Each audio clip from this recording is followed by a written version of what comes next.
again, everybody. Nick here from Creation Army TV. Today we'll be continuing our talk about blends. This will be part 2 in my lesson about blends. Who knows if there will be a part 3. There's a lot to talk about when it comes to blends, and there's a lot of different uses for blends. I'm just going to go ahead and just assume that you watched part 1, and I won't explain every little nuance of blends, so we'll just jump right into it. What I said that I wanted to do in my last video, but didn't have time, was I wanted to show you how you can use 3D in a blend. And Illustrator has sort of a fake or a pseudo 3D, so you might have seen it at some point if you've ever used the effect panel. What I'm going to do is draw one object. I'll give it a 3D effect right here. Extrude and bevel. I'll do a video in the near future about what each of these does. But to make a sort of 3D cube, I'm going to use extrude and bevel. I'll hit preview.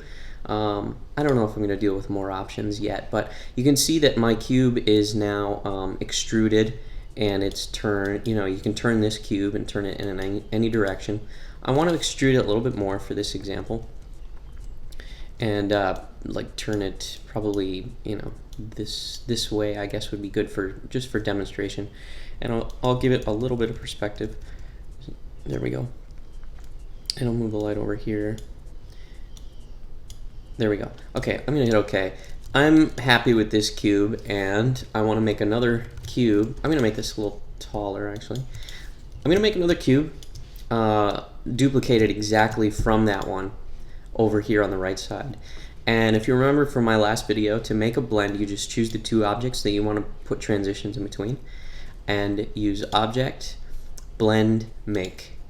All right, and now we have a very simple blend, and there are just a few transitions in between. Notice that it did not do the smooth color blend, which Illustrator usually tries to do by default. It actually gave me steps in between without me having to go to blend options.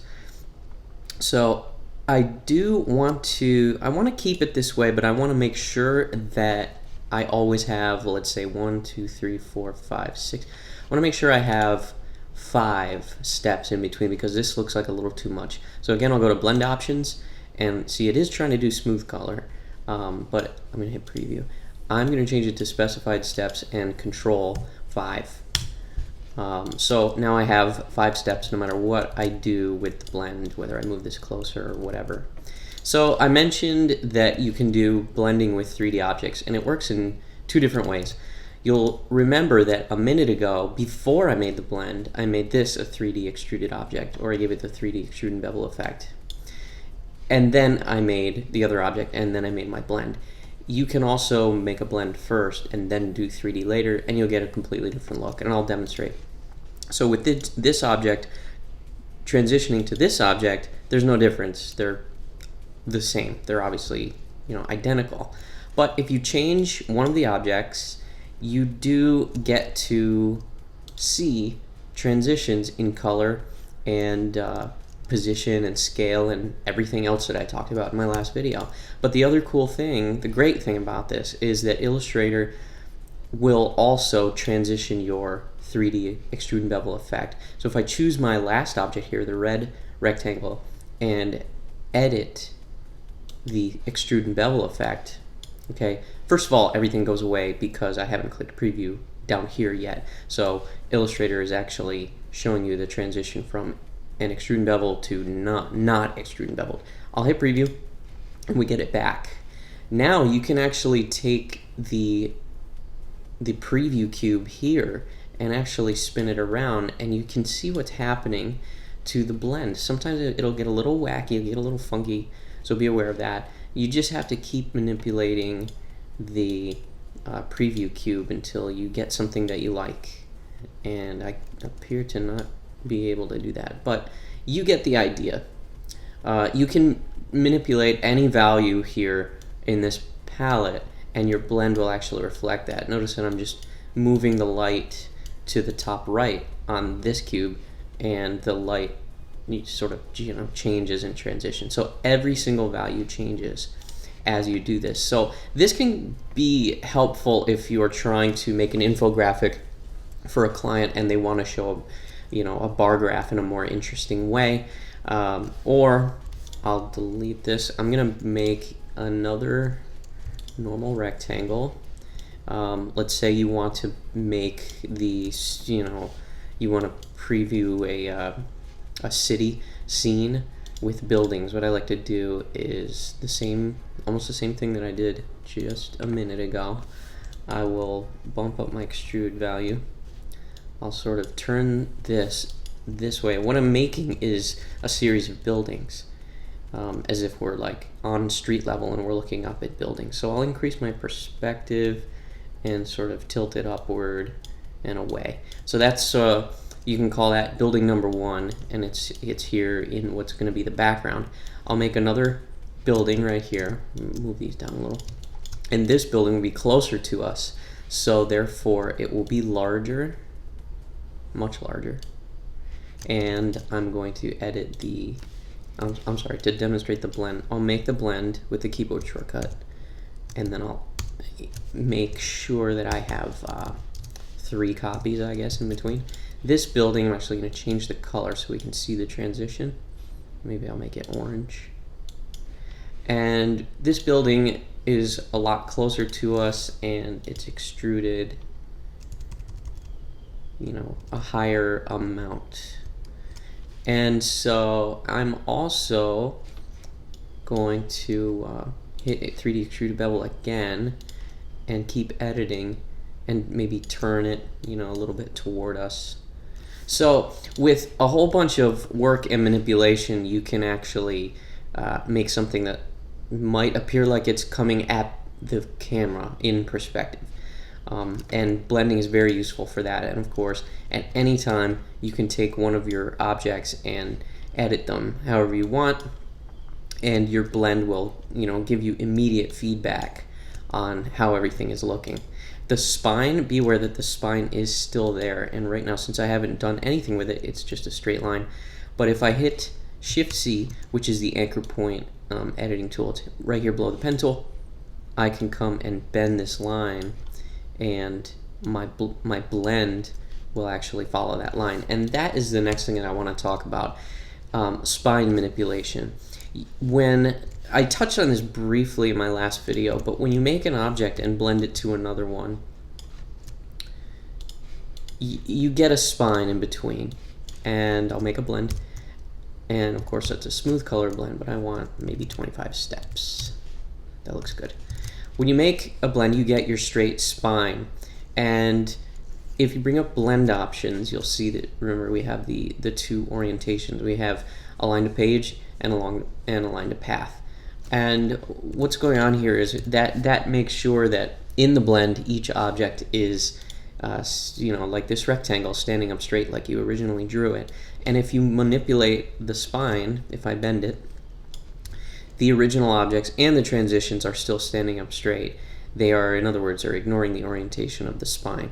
So if I change that by going to blend options, and I'll hit preview, and then I'll touch align to path, you'll notice that everything turns. And this can be really helpful if you're trying to do something like a clock face, or like this example, which I'll get to a little later. So if you know that you have this great object, and you're doing a blend, or you're doing a transition to your next object, and you want each one to be slightly turned, you can use this option.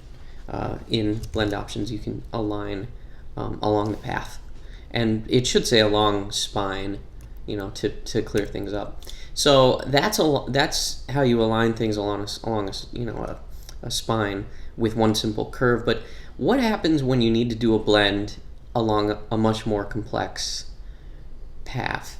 The simple way to approach this is to manipulate the spine as if it's any other line in Illustrator. And I'm drawing a very simple black line right now with the pen tool. And the pen tool, of course, gives me these Bezier curves with handlers that I can manipulate.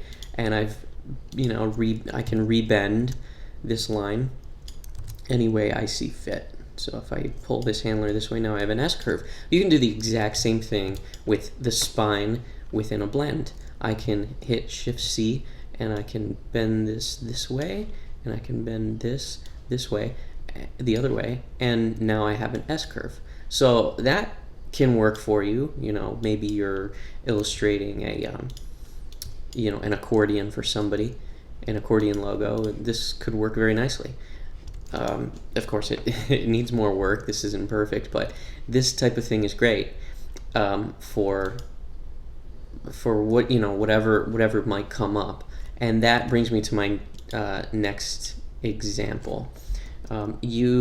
Sometimes you might need to actually, before I talk about the clock face, I want to show you one more example of what you can do with the blend that it can be very helpful. About a year or two ago, I was doing a portrait in Illustrator, and I needed a range of skin tones for the portrait that I was drawing, and so a blend can be very helpful to give you sort of a color picker to choose from. Of course, you can always use swatches and you can always use the palettes to manipulate a color, but what I did was I made a rectangle and I made a blend filled with several objects. I'll start with red, and I'll make this rectangle and yet another and another and another. And what I did was I transitioned from one skin tone to another. Of course, they weren't red; they were skin color. And what I ended up with was a range of colors to choose from. And later on, I used the eyedropper tool over here to actually sample colors from the blend. So you can use a blend for your own purposes within Illustrator. You don't necessarily have to make a blend that you're always going to show to your client. You can always make a blend. I'm going to darken this a little bit. There we go. And I can make a blend between these 5 rectangles, and we'll see transitions here and here and here and here. I'll hit make blend again, object, blend, make, and here we go. We've got our sort of rainbow to choose from here. This is not exactly what I want. I always like to specify how many steps I want. Let's say 40 this time. And there we are. Let's zoom in here, and you can see one step. Here's another one. Here's another one. You can barely see the banding. I just want a low number of objects, so I just dialed in 40. And what that means is there's actually 40 transitions in between each one of these original rectangles. So we've got 40 and 40 and 40 and 40, and then the original 5. So there's actually, what does that add up to? 165 objects right here, 165 rectangles, even though it just looks like 5, and the wireframe it looks like that. And my spine goes right through them. And what I did for my portraiture was I just I put this up here off the artboard. I was drawing my portrait here in this area, and these were just all skin tones. And right now it obviously looks like a rainbow. But I kept going back to my eyedropper tool while I was drawing one of my objects, and I'll hit, I think it's E is the shortcut. I don't know what the standard shortcut for that is, but I kept hitting E, and I kept going, okay, I like this color up here, or this one, and you have to make sure your eyedropper is, okay, a certain way, and then I would just pull a color from wherever I wanted, and I was just sort of pulling a focal color. And the color that I have selected right now in this circle is not necessarily in the swatches palette, but this is a nice way to get or pull a color from basically from an image. You can pull the original picture in too and do that. So if I was doing a portrait here based on a photograph of a person, I would maybe have the photograph over here, maybe on the picture on the picture layer, and I would use the eyedropper and pull actual skin tone values from the photograph. So there's a couple different ways to do it. So a blend is useful for all kinds of things. So I'll just delete these and we'll talk about this clock face. So how do we get ourselves something like a clock face? Well, expanding on what I just showed you about manipulating the spine of a blend, sometimes you have to get a very specific shape for the spine of the blend. Sometimes an S-curve is not enough. So how do we completely change the shape of the spine so that we get something very specific and very perfect too, like a circle? Well, let's see. Let's pretend like we're making something like this clock face.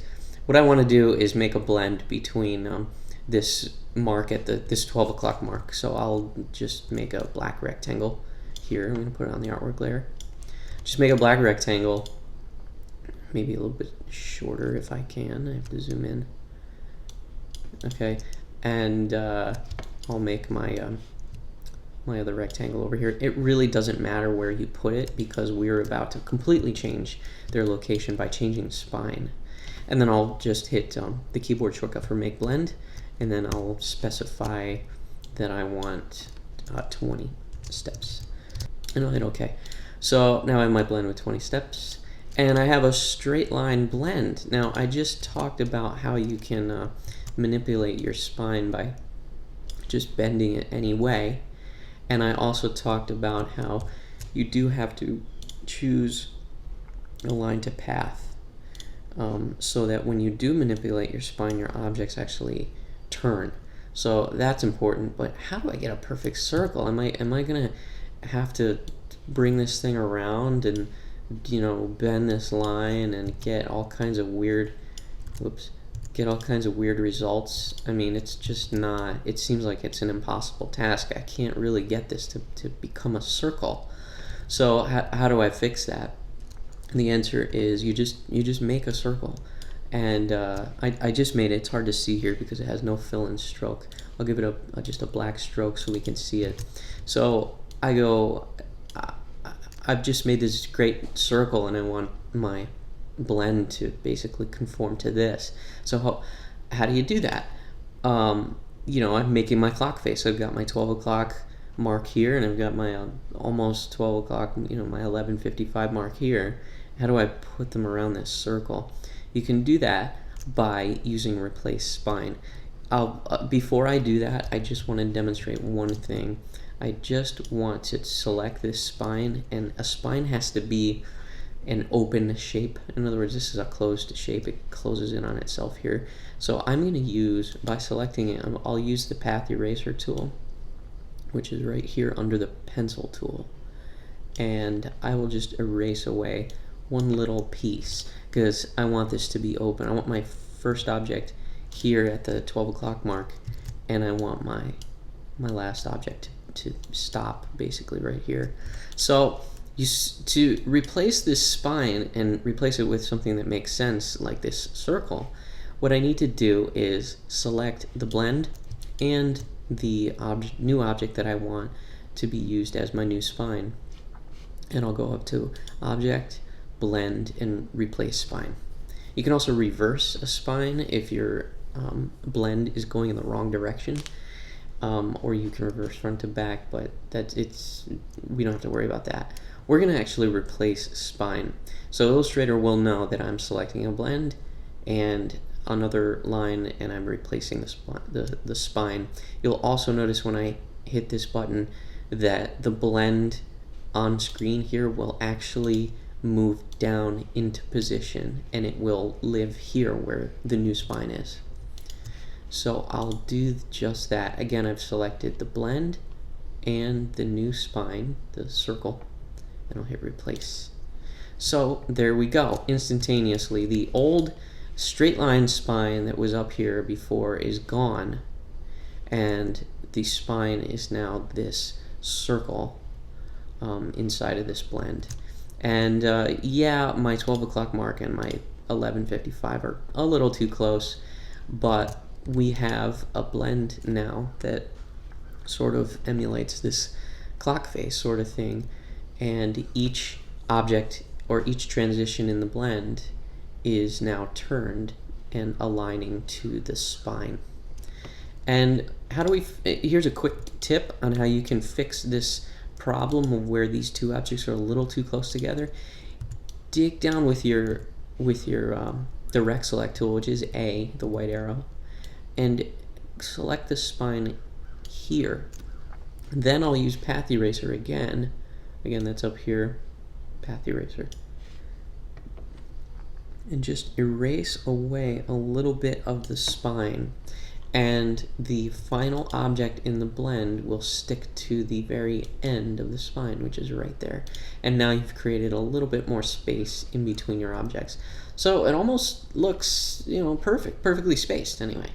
It could probably use a little bit of adjustment, but there you go. I encourage you to experiment with that and make a blend that goes along a path. And it doesn't have to be a circle, it could also be a star. I'll make a star over here, and just so that we can see what I'm doing, I'll dial in a stroke, and I will just, somewhere along the path, I'll just make a break in the path. And again, I'm going to choose the blend and the new spine over here, which is the star, and I'll hit blend, replace spine. And the circular spine that I just drew is forgotten, and the new spine is here on the star. And yes, this does look really wacky, but personally I thought it looked better when it was this way.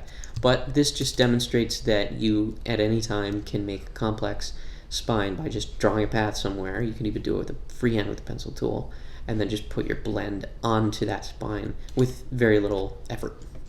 And in that way you can make a clock face.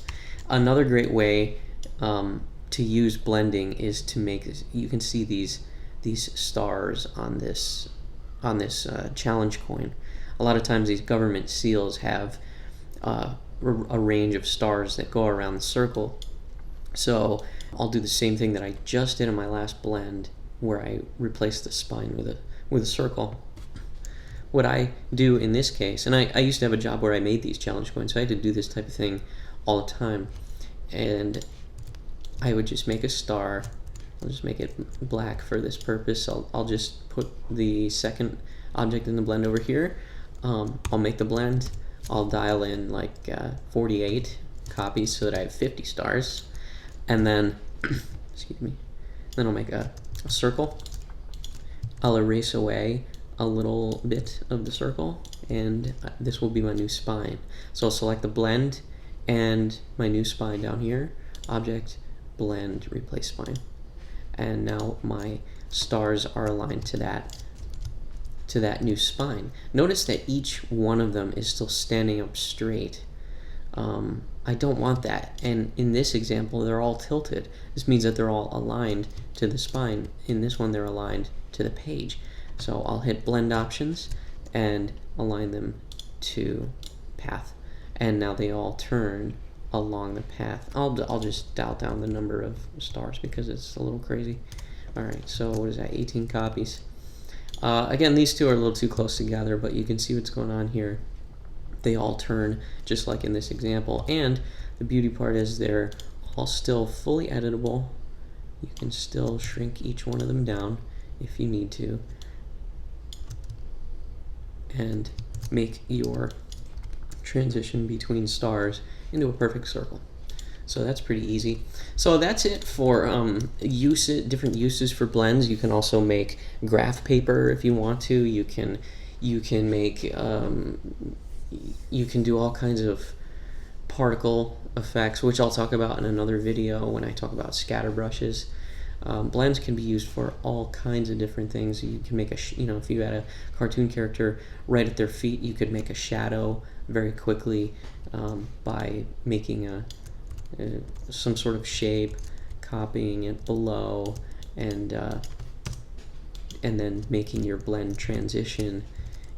See, I'm just very quickly using keyboard shortcuts, but you can just very quickly have yourself a shadow underneath a character. And of course that's very strong, but it's very dark. But you can always bring the opacity down and maybe change it to multiply or even overlay or something like that. And you can have a colored shadow underneath the character. So there's so many uses for blends, it boggles the mind. And the last thing I'll show you is an example of this was a sort of a starter illustration that I worked on a few months ago, and there are blends galore in this illustration. There is a blend here on, I was drawing this cafeteria scene for somebody, and right where my mouse is here, right in front of the chicken sandwiches, the character was going to be standing here, and another artist handled the character. but I made this almost this entire illustration using a bunch of different blends. So I'll point some out. The trays here on this rack, this is a 3D object that is blended down to another 3D object that is just at a different angle. So it sort of simulates perspective. The ridges here on the, I'll zoom in, the ridges here on the side of this fridge is just a line or a shape that has been blurred a little bit, and it transitions to another line that's just at, pointing in a different direction. They all follow perspective lines. These boxes of milk, it's just one box of milk really that has been repeated with a blend over and over. And then I made one say whole, I made one say 2%, one says chocolate, etc. The fridges here are not a blend, but the shine on the face is actually a blend made into an art brush, which is a whole another lesson that I'll get into sometime. As we go down the food line, you can see that there are these trays here. Not the food itself, but the trays underneath. If I touch one of these, it's in an envelope right now, so that it actually conforms to this perspective, but there's actually just one tray here at the end, one tray here at the beginning, and then 1, 2, 3, 4 blend transitions, 4 blend steps in between. So this is a blend. The area that I put the signs in, that's a blend as well. The ridges here on top of where, this is we've all been to a cafeteria and you slide your tray down the line. Well, I drew this vector object which goes all the way down toward the window, and then I copied it over to here, and this object in the middle is actually a blend step. So there's all kinds of opportunities to make blends. This the front facade of the cafeteria line itself and the shadow on the floor are blends. So this blend, for example, if I touch this area, the wireframe view of where the actual blend is comes up, and it looks extremely different from what it actually looks like in the final illustration. But let's break this one down and I'll show you how it works. I'll just copy it and I'll paste it down here so we can see what's happening. I'll turn my transparency grid off. Okay. So what we have here is very basic, very basic. It's one rectangle that is brown and it has no effect on it. Transition to an identical rectangle with 2 transition steps in between. I'll go ahead and turn off this effect so we can see. This is what it looks like with no effect. And a blend of 2 steps, when you give it the 3D extrude and bevel effect, now notice this goes back to what I was saying at the beginning of this video. You do your blend first, and then you apply your effect to your blend. Then it'll take the whole thing and extrude it. So this whole blend is turned in this direction. It's lit with 2 lights from this direction, and it's extruded 10 points with a pretty high perspective to sort of give it that fisheye look. And this matches the perspective of the illustration. So without really drawing anything, I never used the pen tool. I never drew. I never pulled out my Wacom tablet, anything like that. I made 2 rectangles. I transitioned with a blend, and then I colored them brown, and then I turned them using the extrude and bevel effect, and I've got very easily my facade for my cafeteria counter. One last thing is the lights up top. I just made one light, and I turned it into a symbol in case I want to go back and change it later. But let's go into the wireframe view, and you can see that I just made 2 ellipses. One is gray, one is white, and then I made this, it was a rectangle, and I just sort of turned it into this trapezoid that fades off in transparency, and that's my symbol. And you can do the same thing with a group. So this symbol is blended to this symbol back here, which is just a little bit smaller and moved down in space, and we get this nice transition of lights. And there, that's the spine that you can see right there. I had to bend it down a little bit to match the ceiling. you can always manipulate the spine to change the location of things. You can be more extreme if you want to, and there we go. My light's out of place now, but this is a great use. This entire illustration is a great demonstration of what you can do with blends. So there's a lot to do. Get out there, open up Illustrator, and see what you can do. Blend away. And thanks for watching my part 2 on blends. Who knows, maybe in the future I'll have a third one. Show you some other more advanced uses for blends. I'm Nick for Creation Army TV. Thanks again for watching.